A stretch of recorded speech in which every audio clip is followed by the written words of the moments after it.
Are you a young married couple struggling to learn the essential ingredients for a thriving marriage? As a therapist, I know that we all come into marriage with great intentions, but sometimes it's a little difficult knowing exactly what it takes to make it work. In this episode of the Always Hope podcast, I had the incredible opportunity to chat with Dr. Steve Call, a renowned marriage therapist and author. We have a wonderful discussion about his book, A Deep-Rooted Marriage, co-authored with Dr. Dan Allender. Dr. Call detailed what it means to have a marriage with deep roots and emphasized the importance of intentionality in nurturing a healthy and flourishing relationship. Throughout the episode, he often draws from parallels related to gardening and beautifully illustrated how tending to the soil of our marriages can lead to a thriving relationship. Well, as somebody who has killed a cactus before, I can tell you that gardening imagery only goes so far.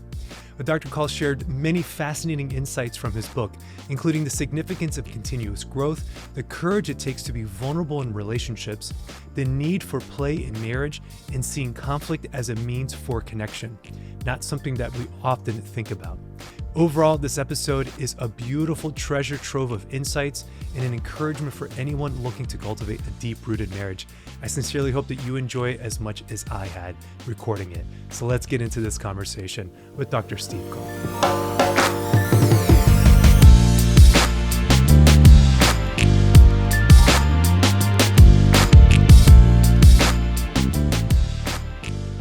Dr. Steve Call, welcome to the Always Hope podcast. How are you doing today? I'm doing well. Thank you for being able to take the time and have the conversation. Really appreciate the invitation. It's good to be with you. The pleasure's all mine. I'm really excited. I love when I get other marriage therapists on the show. It's like we just can talk shop. Yep. We can get into this and just have a great conversation. So I'm delighted to have you. Thank you so much for taking the time. I thoroughly enjoyed reading The Deep-Rooted Marriage that you wrote with Dan Allender, and looking forward to having the conversation. But before we jump into anything marriage related, I have to ask a question. So Sure. In the book, I realized that you're a basketball fan and you live in Seattle. All right. So Yes.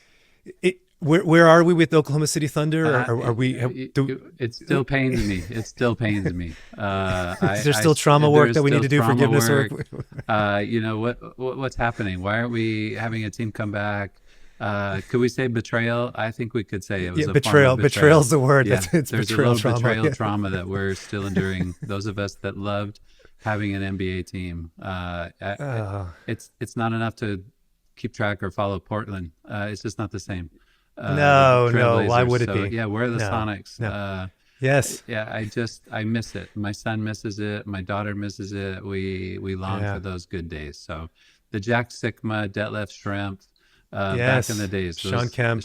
Yeah, let's go. Yeah. Gary Payton, the glove. Let's go. Gary Payton, the glove. Yeah. My claim to fame is I got to play on a court with Sean Kemp one time in Seattle. Did you really? Yes, there was a outdoor court. We have this place called Green Lake. Let's go. This was back when I was in my, early 30s, maybe. No, maybe late 30s. And yeah, we got to play a pickup game, and he was on the court, and he'll show up in random places sometimes. That was kind of his deal. He'll just show up and just surprise people and play on the court. So yeah, I went to school. That's incredible. Hold on, did you play against him? He was on my team, so I just gave him the ball. Oh, good for you. I was like, you weren't gonna guard him, right? No, I wasn't gonna guard him. No, and I went to the University of Washington where Detlef Schrempf went, and we graduated the same year, and he would also show up at the IMA. He would just show up and play with us that weren't college players but wanted to be college players. So it's a good memory, but it's a painful memory to think, where did they go? Are you coming back? What happened? Just the lack of loyalty, something like that, just feels really true for the Sonics. So, okay. I'm sorry to bring that. I'm sorry that I brought that up so early on in their interview. It's okay. At least you get it. Some people are like, Sonics? Oh, I get it. No, listen. What are you talking about? I am an NBA fan through and through. So I grew up. My family, we came to the States when I was 1, and from Nicaragua, and so we bounced around a little bit in Baltimore and Chicago. We were in Chicago in the late 80s when the Bulls were kind of coming up and becoming their what they were. Yeah. Then we moved to Florida in the 90s, and I stayed a Bulls fan. So I've been a Bulls fan my whole life. Okay. And so so I'm not trying to bring up another bad memory, but I do, of course, remember the 96 finals and when we played the Seattle Supersonics. You're from Nicaragua? Yes. Okay. Yeah. Nicaragua is a beautiful country. I mean, Yeah, it is. You've been? I have. I played on a team post college, and we would tour a basketball team, and we toured Latin America, and we played Wow. in Nicaragua. And this Wow. was right after, or right in the midst of the Sandinista Mm-hmm. uh, movement, and Rebel. so Yeah. Yeah. Yeah. and so sometimes Americans weren't always seen as friendly or allies, and but they Mm-hmm. wanted to watch basketball, and so I think we played the national team. Really? I That's can't remember incredible. the what is it, Managua? Managua is the capital. Yeah. Yeah, there's a Yeah. center or a basketball center in Managua Uh-huh. Okay. that we played in, and it was a beautiful. We would travel like to the coast and play. It's a beautiful country.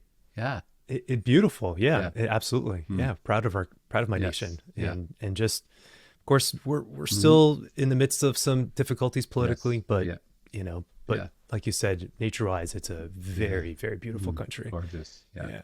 Awesome. Well, that's yeah, great. yeah, Thanks for sharing yeah. that. Of That's course, awesome. of course. All right. Well, we can talk about the We Seattle could, we Supersonics, could. for the whole Yeah, episode. those are But I important think matters. They're just as important as those are, marriage. How about that? well, they are. I mean, and I think we'll find a way to tie it into the We, conversation for yeah, sure. we will. I will say, in terms of a tie to marriage, briefly, this is a funny story. So I went to Florida State University Mm, for college, okay. and my oldest son is now at the University of Alabama in Tuscaloosa. Mm, And the only colors this body has worn for 25 years is garnet and gold, right? garnet That's the way gold. this Yeah, works. yeah. Those are my colors. And so my son's at Alabama. It's his freshman year. I say, okay, well, let me go into the team store. Let's get the Alabama dad, t-shirt. Uh-oh. And I walk into the store and just, I had a visceral reaction. Sure you did. Like, can't do I it. was like, I Can't couldn't do do it. it. Nope. I Can't do couldn't it. do it. Mm-mm. Nope. And in that moment, I knew that I was made for monogamy. Like this is You are deeply loyal. How about that? deeply loyal. That's Yes. exactly right. Yeah. So it Good for took a you. couple months. Then I finally grew up, and then I got the T-shirt, to Oh, support okay. my son All right. since they were giving him a great, Okay.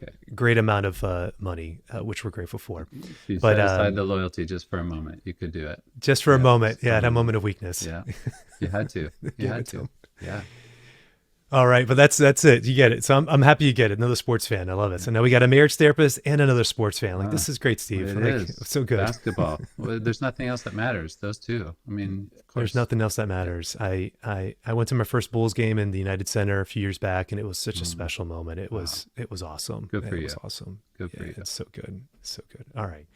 Well, let's transition, right? We Sure. could talk about We sports all could. day. We could. We can keep going. So, Steve, tell me, let's talk about the book, all right? You mentioned as we were kind of getting started, that you and Dan have had these fly fishing trips where you guys go out and you talk for hours. And the idea for the book kind of started to germinate in these conversations. In addition, obviously, as being faculty members at the Seattle School for Theology and Psychology, right? And being colleagues there.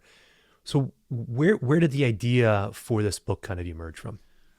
It did. It did emerge from teaching, and it emerged from what you just named. We would have these long road trips from Seattle to Montana, Mm-hmm. 8 to 9 hours in the car, and it was probably 6 to 7 years ago, maybe 8, where we started to flesh out, if you will, some of the ideas and thoughts and hopes and dreams of what we could put into writing. Uh, but I think many of those that have written are aware that it is an extremely vulnerable process to Mm-hmm. write and to give of self in that way, because it's this process of exposure. And so I think for both of us, Dan's written numerous books. This is my second book. And the idea of partnering together, I think we get to write something together around marriage was really appealing to both of us. That I think that was a significant part of Dan is a mentor. He's one of my best friends. And I really trusted him. And I think he would say the same around being able to come together with the ideas, thoughts, history, experience, particularly, so much of what we write is connected to our therapeutic work Mm-hmm. from both the past and the present. And so I think we share a passion for marriage. We share a passion for Jesus. We share a passion for our spouses. We obviously share a passion for fly fishing. And those tend to blend together for us. And there was a really deep desire to bring something in writing that would extend a sense of hope of what marriage could actually look like, sound like, feel like. And the disclaimer all along the way and even now is we don't have it together. Like Lisa and I don't proclaim, best marriage. It's that I've said over and over again, we are in process. And I think the beauty of Dan and Becky and their marriage is it's very similar, that we are on a journey of what marriage can be, the taste of goodness at times, and also the sorrow and the suffering that we endure in our marriage as well. So it was a wonderful anticipation as we would just play around with words and phrases and ideas and concepts and categories and to recall our work with couples that would inform so much of that dialogue. Praise the Lord. Well, thank you for sharing that. So what is a deep-rooted marriage, or what qualities make for a marriage to be deep-rooted? Well, we live where we live a little bit north of Seattle, and we live in an area that is very clay dense soil. And so it's difficult. Sounds like Charlotte. Is that what it's like? Yeah. Oh yeah. Yeah. Okay. Well, maybe you can really relate to this. So when it's terrible. we want to plant something, when we go to the nursery, we purchase a shrub or whatever it might be. And the first question that's asked of us is, do you need any amendments for your soil? And that is actually, that informed the title, because so much of what we are about in our marriage is we want to cultivate the soil. So a deep-rooted marriage is this intentionality around how are we cultivating the soil? How are we tending to the weeds? How are we tending to growth? What is flourishing? How do we help our marriage, if we stay in the imagery of the shrub or the tree, how do we help it flourish? And I think that's part of where we landed, is the imagery of it takes work and it takes time. There's an intentionality. I'll come back to that word over and over again, that we don't just put a shrub into our clay soil and hope it grows. We have to dig, and we have to add amendments, and we caretake, and how do we water, and what is we also have blueberry plants. So how are you adding acid to the soil? That's the imagery. Is a deep-rooted marriage is there's intentional cultivating of soil. And sometimes we have to dig around the soil, and sometimes we have to add amendments. And I think for many of us in our marriage, that's part of what's missing. Is when Lisa and I got married at 22, I had no idea what I was signing up for.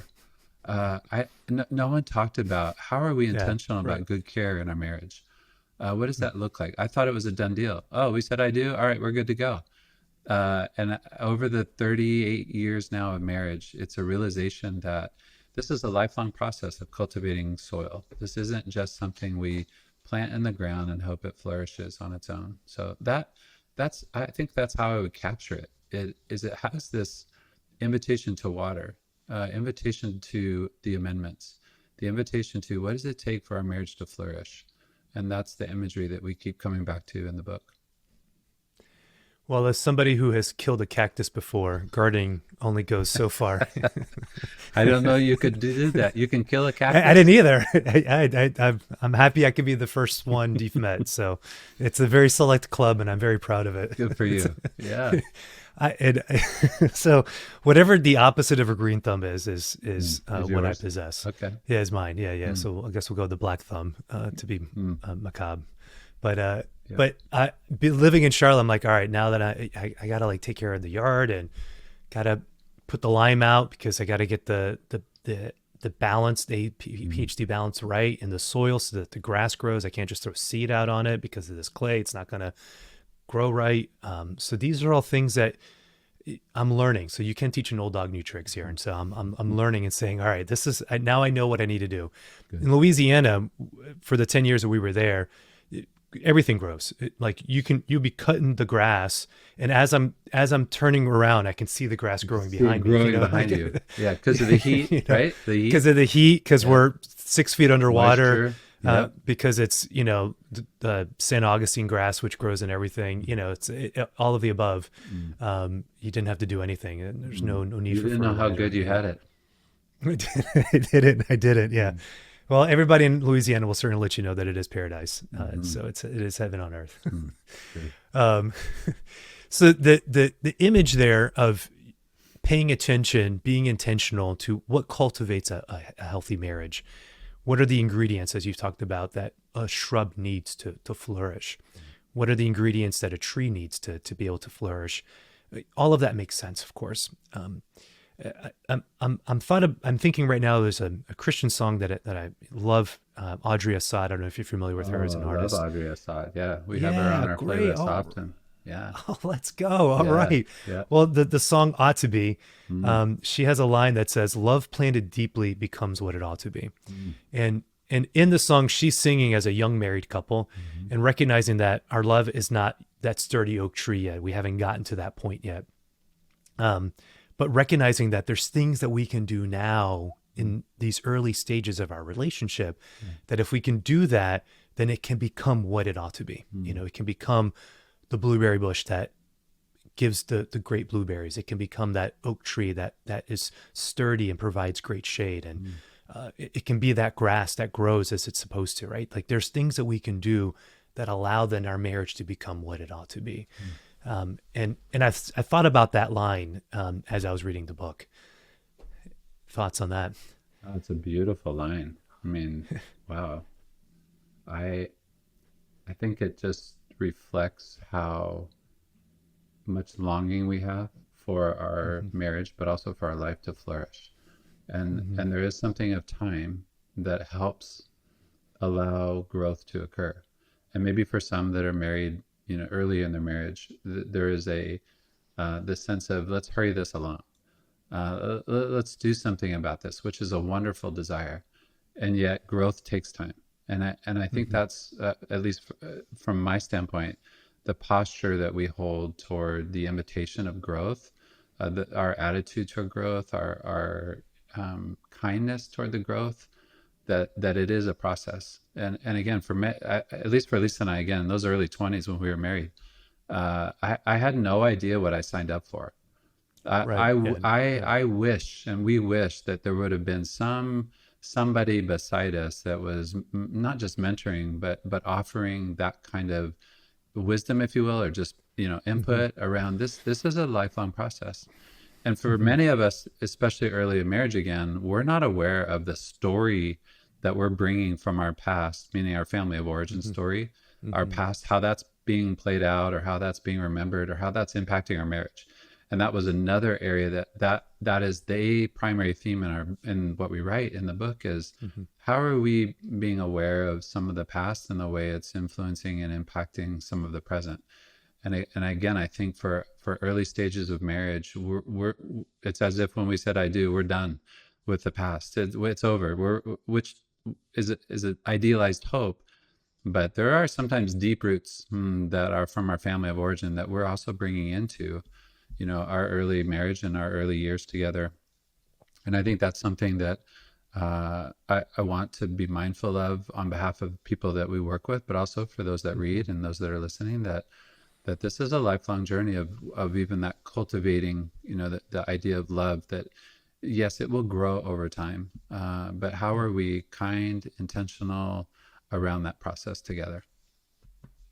So the image of roots I kind of hear kind of being played in two ways. One is a recognition that we already come into a marriage with roots. We already come into a marriage with something that's been deep, that's been firm, that's there. And then also, as we continue to grow in marriage, the union also takes new shape, and it creates certain roots that will yield certain fruits as well and over the lifetime that a couple is together. But back to like this image of the amendments that you speak about, are there certain qualities, or what qualities would you say are the amendments here for marriage? Like what are the ingredients that you and Lisa wish that you knew when you guys were first getting married? Such a great question, Mario. It really is, because it's not a question that we're even asked early on in our marriage, or it's not a question that we're even maybe at times even considering or thinking about. I think of it as amendments are a form of nourishment. So how are we nourishing our relational dynamic, our togetherness, our unity, our marriage? If I were to say a few maybe thematic words, one of them is I would start with curiosity. Curiosity is the bedrock of emotional intimacy, emotional connection. When there's this intentional curiosity of being known, of being pursued, of being wondered about, it is to me such a key part of that flourishing part of our marriage together. Curiosity. The other word, the other sort of, if you will, action item amendment is this sense of awareness. This awareness of how my past is being played out in the present, this awareness of what's happening in my body when I get triggered, when I get angry, upset, bothered, this awareness, this desire, if you will, to be aware of what's happening for me, what's happening for us. So there's this curiosity piece, there's this awareness. I think one of the, somebody will often ask, say, if you were to say one word around not just what we wrote, but on the vitality of marriage, what helps something really grow and develop and flourish, and it's the word play. Play is essential. I love that part in the book. I have to just let you know. It was so hard for me to wait until the end to write about play. I couldn't believe you waited to the end to put it. It was so good. I was like, what a great word to use. It was such a great phrasing. I loved it. That was my favorite chapter. I just have to let you know. Well, it's my favorite chapter, to write. honestly, I just loved that phrasing. Yes, I'm sorry. Keep going. Play. They're not any. There's no we're not prioritizing curiosity, awareness, play. I want to say them all at the same time. Play is essential. I mean, it captivates us, and we are born with this innate capacity to play. And early in our relationship, and early in marriage, that's often what drew us together in the beginning, kept us together. Right. Is this loss of time. There's characteristics to play, and one of them is we lose track of time. Lisa and I, when we first started dating, we would lose track of time. We'd be out for hours and realize, what? It's already 11 o'clock? How did that happen? There's this euphoria, dopamine hit that occurs when we play. And it has this sense of, I'm chosen, you're chosen, we're chosen. Play is meant to cultivate delight. It's like delight is the outcome of play. And I think for so many marriages, especially as we get older, we have lost the intentionality, even the art of play. We might see it as maybe frivolous or less important, but to me, it's an essential ingredient. It's an essential amendment for that soil, for that shrub, for our marriage to flourish. Yeah. Okay. So curiosity, awareness, play. What else can we throw into the mix just to get it all out there? We'll play in the sandbox for the rest of the interview. Sure.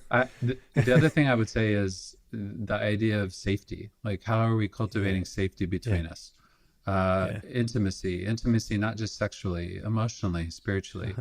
The idea of being known, which is how we define intimacy. So this sense of validating, creating relational safety. For many of us, we've come from families or stories where there might have been harm, there might have been some form of trauma, and so we get to cultivate safety on behalf of the other. We write from the premise, and we teach from this premise, that we are made in the image of God, and the invitation that often isn't named or spoken is remembering that we are the image of God on behalf of our spouse. And that's just that in and of itself is a beautiful invitation to me of another, not just amendment, but invitation. I get to be what wasn't true in Lisa's story. She gets to be what wasn't true in my story. And so I think there's this realization that it's not just about the two of us. It's also how I get to be what you need me to be. Yeah.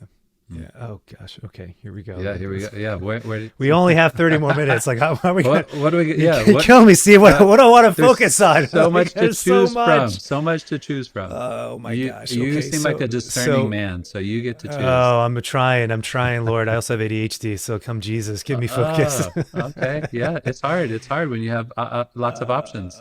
It's so good. Okay, so let's start right there, right? So just that notion of being able to amend each other's stories. So the way you just phrased that was just beautiful. A recognition, and I tell this to my couples all the time. It's like obviously our upbringing shapes us, and our nervous system, of course, gets wired a certain way. And you talk about the patterns that the way I perceive threat is going to be different than the way my wife perceives threat, directly resulted because of our upbringings. Okay, so that can be in big T traumas or just natural. It's just life that we grow up with a praise God that we grow up with this nervous system that allows us to be able to make sense of the world and learn and operate like what feels safe, what doesn't. And I've become a huge fan of polyvagal theory here as of late. And so, just the concept of neuroception, this idea that like we can walk into a room and our nervous systems perceive things even before intellectually we have the capacity to perceive them. So you say in the book beautifully, these triggers just happen, right? So we all can kind of have these moments. Triggers are what they are. Let's not cultivate shame about that. We just recognize it is what it is, right? But if we pay attention and see how we react, and we recognize that we bring this into the relationship, then what can happen is that we can help each other heal our nervous systems. We can help each other heal these patterns. We can help each other rewrite the scripts in new ways that again allow us to be what we ought to be, if we keep going back to this phrasing. And that to me is one of the great gifts of marriage. And then lay on top of that, you talk about just the notion that if we are image bearers for one another, and in Catholic kind of language here, the word that we use is sacrament, that there's this mystery that, as St. Paul speaks about in Ephesians, that there's this mystery that's at work within this union, and that somehow we're representing this eternal reality of God's love to his people through me. So somehow God is using me to be a face of him to my spouse and to my kids. And then our love has this capacity now through grace to not just be an encounter with each other, but an encounter with God, again, appropriately understood, that it allows then for healing to be viewed in this different plane, which is just really a spectacular way and a gift of being able to think about marriage in that light, where it isn't then just this piece of paper, this arrangement, or this contract, but there's something significant that's at work here. Yes. And if we can have our eyes open just to see the significance of what's going on in our union, then we recognize, wow, this is a profound gift that I've been called to. Not just to be married, but to be married to you. Like, and that's a humbling statement. That I think it's important for couples to recognize that at whatever stage of their relationship that they're in, but to see that there's something really good here. Yes. if we can allow it to be that. There's something really good here and can be good here. I love that. Yeah. I think we're not often aware of that, especially early on, that I get to be what wasn't true for Lisa in her story, and she gets to be what wasn't true in my story. Not always, but at times. I love the remembering of like what you've just reminded us around triggers, that our body has a reaction to something in moments between us in marriage that's not always just connected to the two of us. The other night, Lisa was out with some friends. She was I assumed she was gonna be home at a certain time. Where she was out with friends, it's a wonderful place of enjoyment, food. Sometimes she'll bring something home. She let me know when she left that, oh, I'll bring you home, the rest of whatever dish she was going to have. I was really looking forward to it. Well, it wound up where she was going to be home later, much later than I assumed, which in my story, what gets activated and remembered is I'm forgotten. I don't matter. I'm not important. So Lisa, she made a few phone calls. I didn't answer. She texted me before she came home. I didn't answer. Why? I was activated. I was bothered. Something in my story was being remembered. It wasn't about Lisa, but it was about the two of us because of what it reminded me of my story. She came in the door. I'm watching a good college basketball game. I'm trying to distract myself from the pain. Again, this is a benign moment, but it's a reminder that we all have these reactive moments that are connected to the past. And she comes in the door. She's trying to say hi. And my first word was something like, what? It was a really unkind response.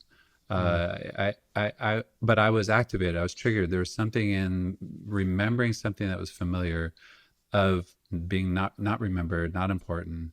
But here's the shift for us that's occurred more so now than it has in the past. And the shift is, Lisa was aware that wasn't about her. She was able to be kind in her response, even though I was unkind. Steve, I can see that was really hard for you. And I know what that's connected to. Will you let me care for you? Can I come sit with you? Like, that's what it now sounds like, versus in the past, she would have just walked away. He's being what's wrong with him? And now we're actually able to. This is a PG podcast. Yes, all right? This is a PG podcast. Thank you for the reminder. I don't have to bleep you out, Steve. Thank you for the reminder. Good. It's not always PG in our marriage at times. Yeah, I know. It can get to but those are places that are deeply rooted in our story, meaning I have pain, I have sorrow, I have what even that we call lowercase t, lack of attunement, lowercase t trauma. Like that was part of my story. And so I think the beauty of marriage is Lisa gets to be that face for me that says, you are not defined by your past. I want to be what wasn't true for you. And so there was this really sweet return of, here's your meal, and I want to be with you in this. So that, I think what you were naming earlier, just the awareness that we are going to get activated. We get, our body reacts. We can call those triggers. I sometimes we have reactivity. We have like this automatic response, something of threat, something of danger, but more often than not, it's this sense of something's being remembered and I'm not really sure what it is. Yeah. I love just a few things that you said in that story. First and foremost, just a reminder that we're human. Yeah. And I share this with my couples when I'm doing marriage seminars and retreats, and I'm sharing all sorts of stories that are, getting some laughs out of people. And I just tell them, I said, listen, the difference between you and me is I have a PhD in this stuff. And so I should know better, right? Like, yes. Like I can't feign ignorance. Like I teach this stuff, like I write about, it's like, I should know better. And even thinking that I should know better, it still happens. Like my system is still wired a certain way. It's still going to happen. But the difference is certainly that Chris and I similarly have done a lot of work in trying to understand each other and recognize that. So when I get upset about something that she did, whether it's leaving the cup out or some other unmet need that I've projected onto her that she should have done, that we can at least sit with each other in that space. And just sitting with each other often is the thing that brings the healing. It's what activates, again, that attachment response and being able to cultivate that sense of connection. You may be listening to this episode and thinking, well, what more can I do to grow an understanding of what it takes to make marriage work? Well, if that's you, then I want to encourage you to please head on over to drmariusacasa.com. Look on the speaking tabs and you'll be able to see where I'm offering some of my lectures and retreats related to marriage. If I'm not coming to a community near you, and I strongly encourage you to reach out to me. And I have bags, happy to travel, happy to be able to offer my Living the Gift of Marriage retreat, which goes through an understanding of the sacrament of marriage and understanding intimacy, from spiritual intimacy, emotional intimacy, and physical intimacy. This Living the Gift of Marriage retreat is a wonderful resource that I offer to parishes and to dioceses. And if that's something that's of interest to you, then please head on over to drmariusacasa.com, contact me, and let's get a date on the books.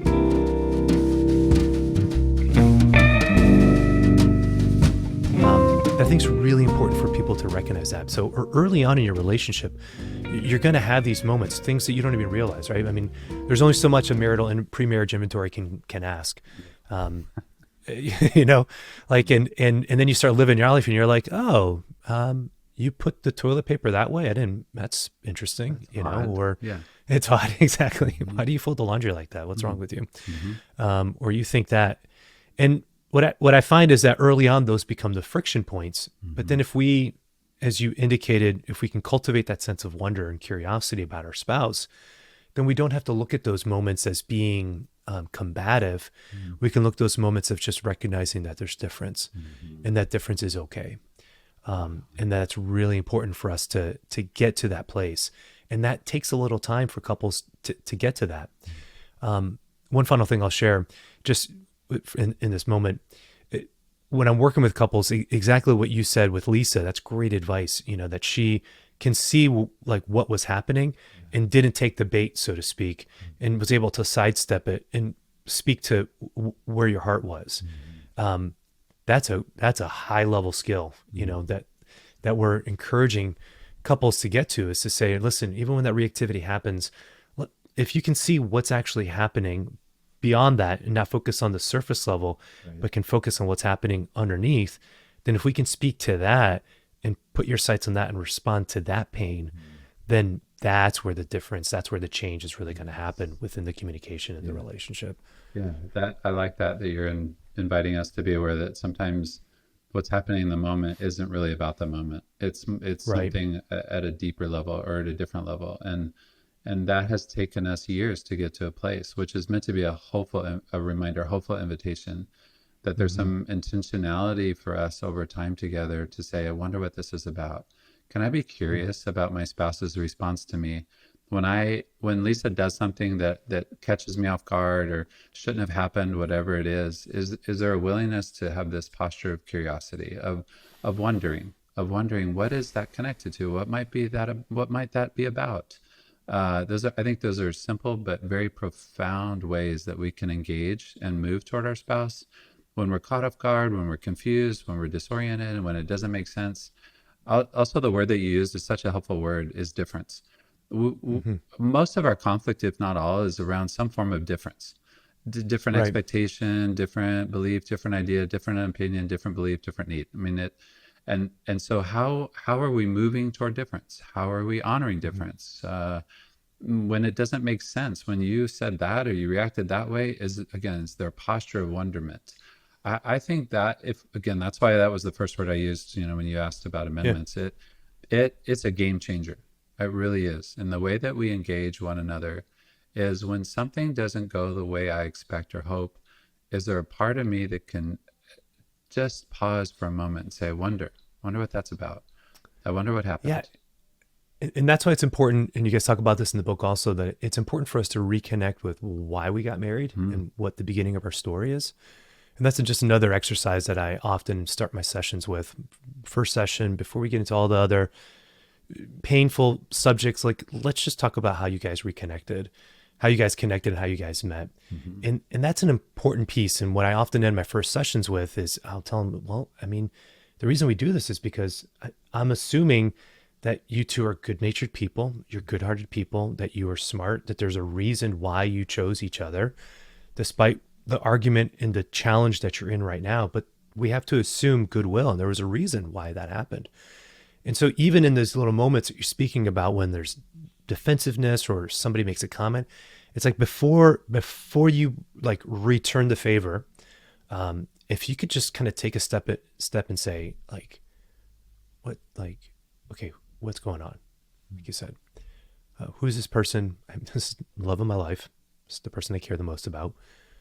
Something's going on here, And when you get married, Chris and I, we've been married for 22 years. I got married at 22 also. It's important to know what year, by the way. Yeah. It's important to know what we just had an anniversary. We just had an anniversary. Good. So don't hold that against it, all right? Kristen, don't listen to this episode. There was one year, Lisa and I woke up. We went through the whole day together. Neither of us realized it was our anniversary. There's something about anniversaries for some of us that we want to celebrate, we want to honor, and sometimes we lose track, especially as we get older. Yeah, absolutely. That if we can remind ourselves why we've been married, what we're trying to do here, then we can see these moments as again opportunities to go a little deeper. And I think the phrasing that you use in the book was something like how did you phrase it? You had to play on the word. It was like conflict as an opportunity for connection or something. Oh, yes. Good. How did you phrase that? I did. Conflict as connection. Yes. Yeah, which was like, okay. That is not how we talk about conflict in other contexts. What does that actually mean? Yeah. Yeah. So help us understand what that means. It's an invitation that we often start with when we teach or talk or even write about conflict, is we want to be aware of the story of conflict, meaning what's your story of conflict? What was modeled for you when there was conflict in your home? What tended to happen? What did you notice? What was the primary imprint, if you will, of conflict? For many of us, we see conflict as something to avoid, something that implies there's something wrong. But we want to reframe it as it's actually an opportunity to be known and to know. If we define and remember that intimacy is defined as to make known, conflict is a form of making something known. Whether that's my idea, my thought, my feeling, my belief, and yours.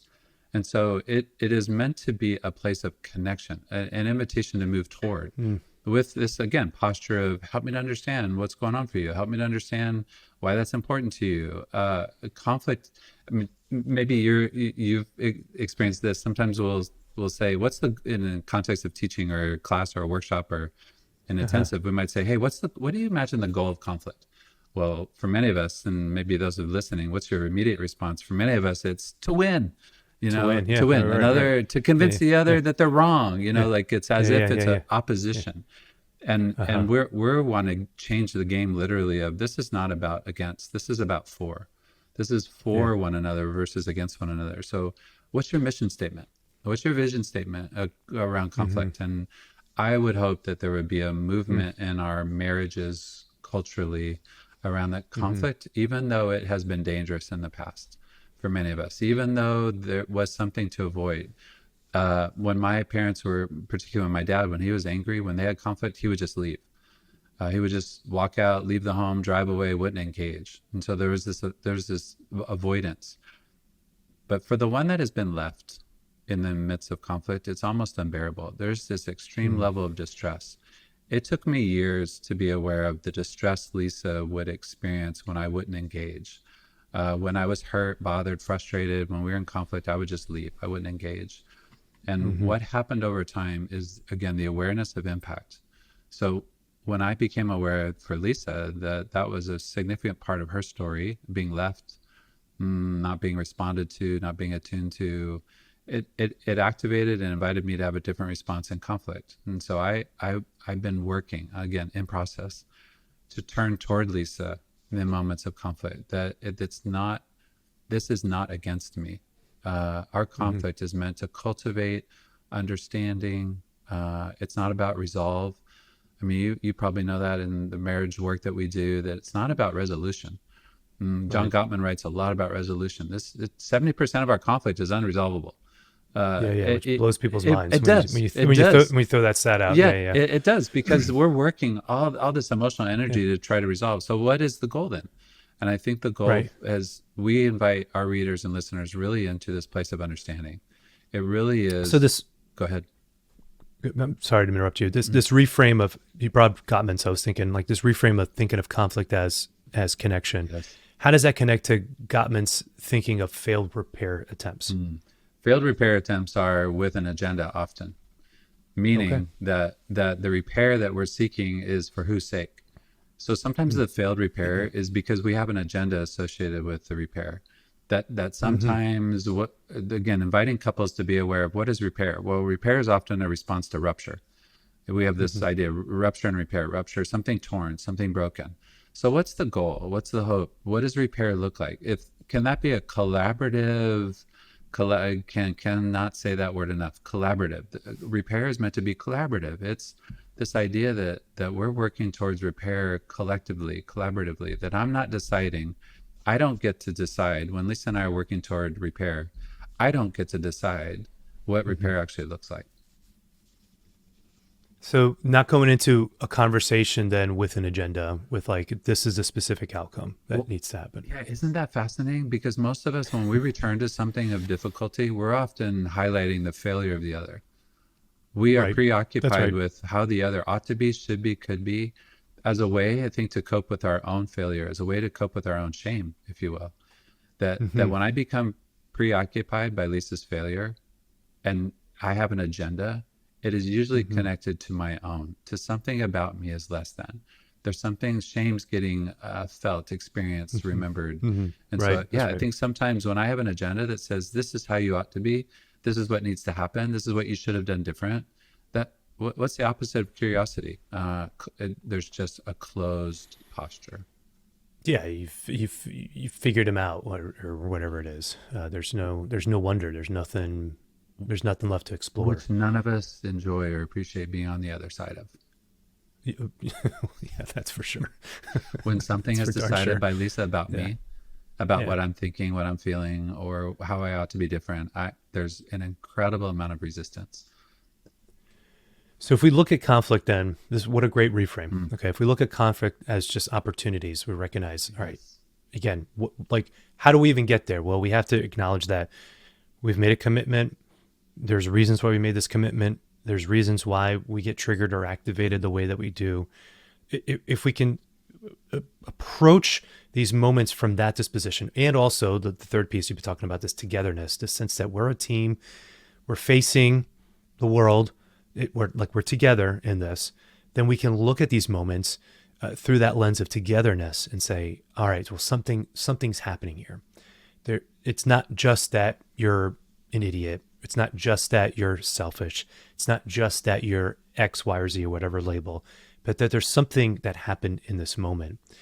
And if we can ask that question, like you said, the example you gave with Lisa and her coming home a little later and didn't have the leftovers that she had promised, and you're watching college basketball and you say, what, with like some abrasiveness. If we can look at that with this sense, with these ingredients, then that gives us an opportunity to say, all right, now we can actually deal with this. Like just have a sense of acceptance about this, and let's actually deal with this together as a couple.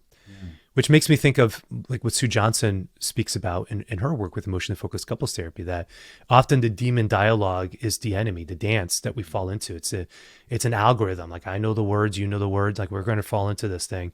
But sometimes we need to just take a step out and say, like, we're going to be a team and we're going to fight against this pattern. And the pattern is the problem, not so much you or me, but it's just that we've fallen into this. That's the issue. So I would love to stay here, but I do, with the time that we have, Steve, I would love to get back to this notion of play. Absolutely. All right. So we've been speaking about conflict and conflict as connection, but tell me more. All right. You share this beautiful story, which I love, about you and Lisa going on a walk on the beach, and like some cliff. I don't know where you're at. She's some cliffs there. She's like, want to climb. And you're like, who's this woman? And this is like 37 years into marriage. First, just that line of, what a woman, or who's this woman? I mean, what a great line, what a great experience to still have 37 years into marriage. And that's something that we want to cultivate and encourage all of our listeners, that no matter how long you've been married, you should still have these moments where your spouse genuinely surprises you and you say, what a woman, what a marvel of a man, what a gift that this is. And so then that invitation to play emerges out of that desire, of that wonder. So what can couples do, maybe early on or whatever, it doesn't matter, like what can couples do to bring about more play within their relationship? I love returning to that story because it reminds me of what it feels like, obviously, but also that it, as if it was yesterday. Play is meant to cultivate delight. And what do we crave as an infant? What do we crave as a young boy, as a young girl? We long to be seen. We long to be watched. We long to be noticed. We grow over time, almost not necessarily losing that desire, but there's a childlike part of us that when the child's on the playground and the parent or caregiver is there, they turn around to not just to make sure they're safe, but are you watching me? This idea of being watched, this idea of being seen. Right. Where do we find delight from our play? And I think that's part of this posture of what is play meant to do? What is it meant to be? What is it meant to bring forth? It's this profound sense of being known. So as I watched Lisa literally climb this face of a cliff, it reminded me of this again. What was so delightful about Lisa from the very beginning is that there's this creative spirit. There's this open to exploration. There's this wondering. So our play is meant to also be a reminder of why, not just why we chose, but the goodness of being chosen. And I think that's part of, if we can remember that play is meant to cultivate delight, yes, it's a way to remember that I'm chosen, you're chosen, we're chosen. Sometimes we, given our story, sometimes play might not have been as important, or might not be as seen as, something that was like it was less important. There wasn't a value on it. Like, work first and then play. We all have our stories around, again, the message of play. That's an important part of it. A lot of the work that we also do around play, or invitation around play, is establishing just what we call rituals. What are your rituals of play? What are your rituals of connection? For some of us, it's, maybe doing a crossword puzzle. Some of us, it's, sitting, checking in for 10 minutes at the end of the day. Like, every one of us has these moments, experiences of ritual that can become part of our narrative, part of our story, part of our week together. If I could write a prescription, I will often like playfully write a prescription for couples. Play 3 times a week for 15 minutes. Like, it is the antibiotic to struggle, to heartache, to difficulty. So there's just such goodness and healing that can occur in those moments. I'm struck by a couple things here. One is just play, as you've indicated, is this sense of delight, the sense of wonder, the sense of goodness in the other person. But it also is a prescription against stress. And so, like when like I mean, our marriages, right? We've gone through moments of stress, and often, like, in those moments of stress, it's not even like stress within each other. It's not that our marriage is strained. It's that life gets really hard, and we have to have like both feet on the ground, boots, like we're doing this thing against whatever challenge that we're going through. And it's in those moments, certainly, that I confess, certainly, that play becomes lost. It becomes a premium. But to be reminded to sacrifice time for play, I think is absolutely incredible and wonderful advice, to encourage couples to be creative with what they do with their date nights, to be creative with what they do with their rituals that they have, their shared time that they have together. But then to let that play also inform their sexual intimacy as well, that if it's falling into some type of routine or rut, like, how do we bring joy and fun back into the bedroom too? And so recognizing that play has multiple dimensions.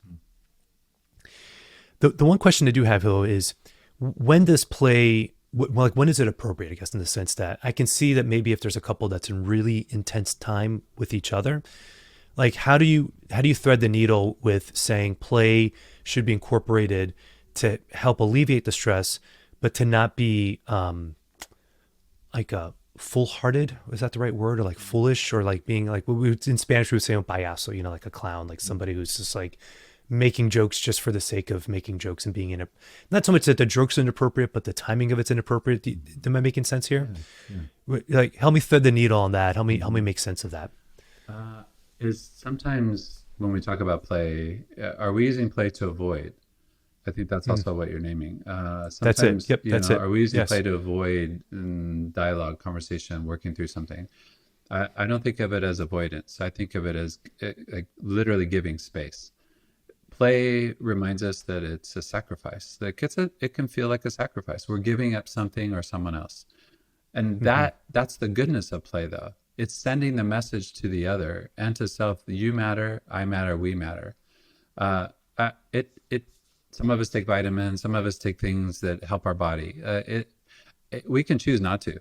Right. But when we minimize it or lose sight of the goodness of it, I think that's what contributes to some of the strain. One of the things that goes away quickly when we're struggling in our marriage is play.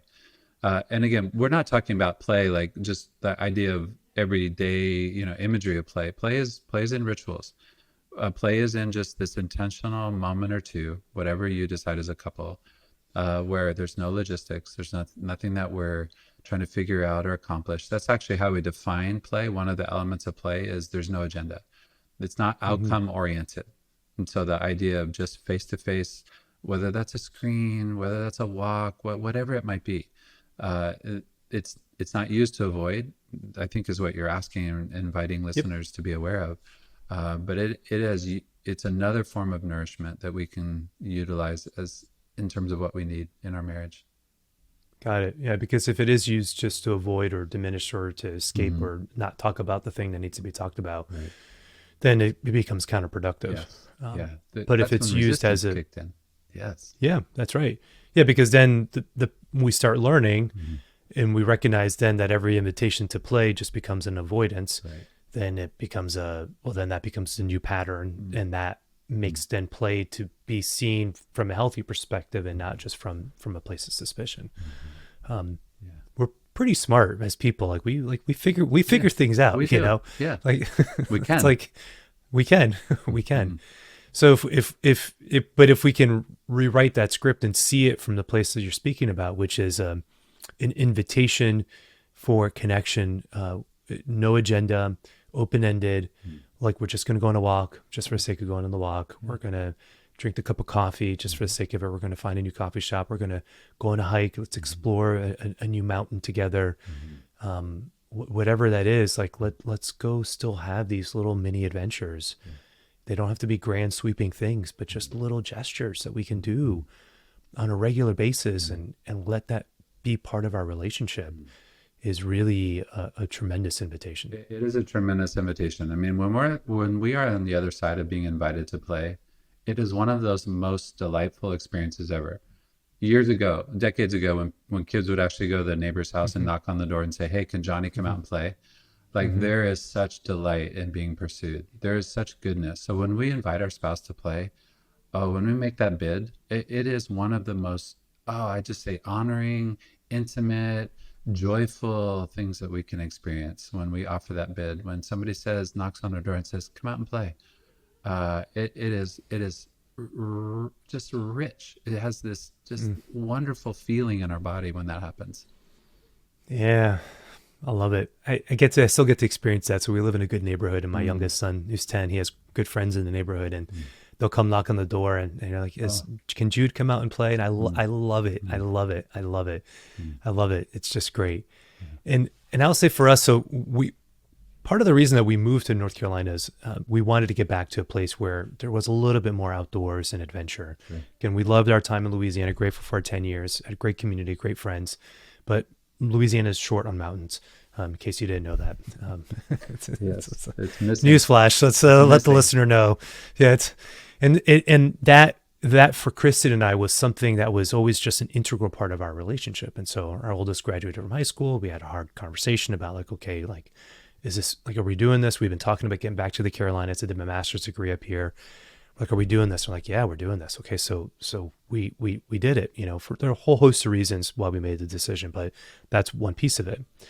And I bring this up because this in Charlotte, there's a great spot called the National Whitewater Center, and it's like, I don't know, 1,000 acres of land, and they have man-made rapids where you can do whitewater rafting, and then they have at river access to the Catawba where you can rent paddle boards, and they have ropes courses and zip lines, and they do ice skating in the winter months and mountain biking. I mean, just all sorts of just like an outdoors kind of little paradise here in the Piedmont. And we're not in the mountains, you know, but we're in the Piedmont. At least we get a little bit of that.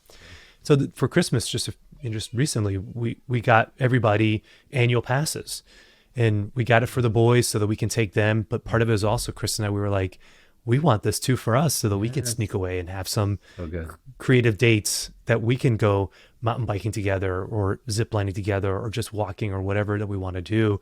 But now we have access to this spot that we know will bring us a lot of joy and fulfillment.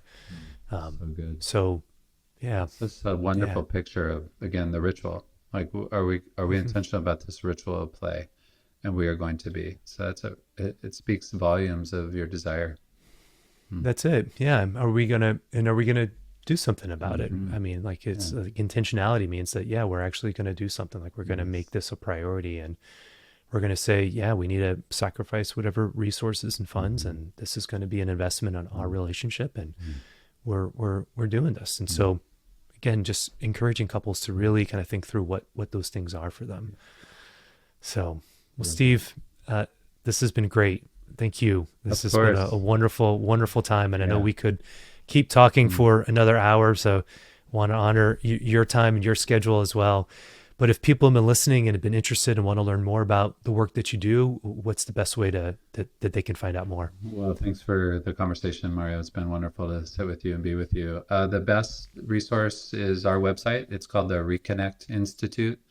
That's where people can find resources, intensives, access to the book, podcasts, etc. So that's what we say is the best resource for people to find us.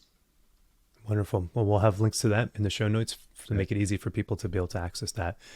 And final question I ask all my first-time guests, Steve, what gives you hope? What gives me hope? G.K. Chesterton has a quote around play. And one of the things he says is the sun will rise every day and it will set every day. There's a ritual to the way in which the world wakes up and the way in which the world goes to sleep. That is actually hopeful to me, that the ritual will come again, that there will be a presence of his spirit that comes tomorrow as the sun rises. And I love that imagery. And I think that's how I would capture what hope is meant to be for us. Thank you for sharing that. Finish the quote. You have it in the book, right? Yes. It's and he has a reference to the daisies and not being exhausted of let's see. Do you have it all memorized? I have portions of it that he doesn't grow tired. That's it. In the ritual, he doesn't grow tired. We tend to grow tired, but he doesn't grow tired of the beauty of what each day holds.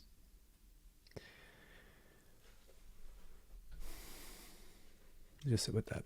And if God doesn't grow tired of the ritual of the sun rising and the sun setting, and that every day he's recreating it, and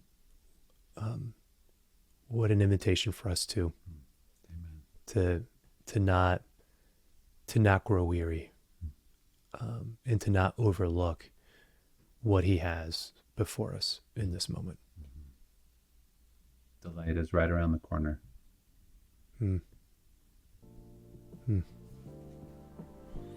That gives me hope. Thank you. It's good to be with you. Likewise, Steve, I really appreciate it. Many blessings to you. Yeah, blessings to you.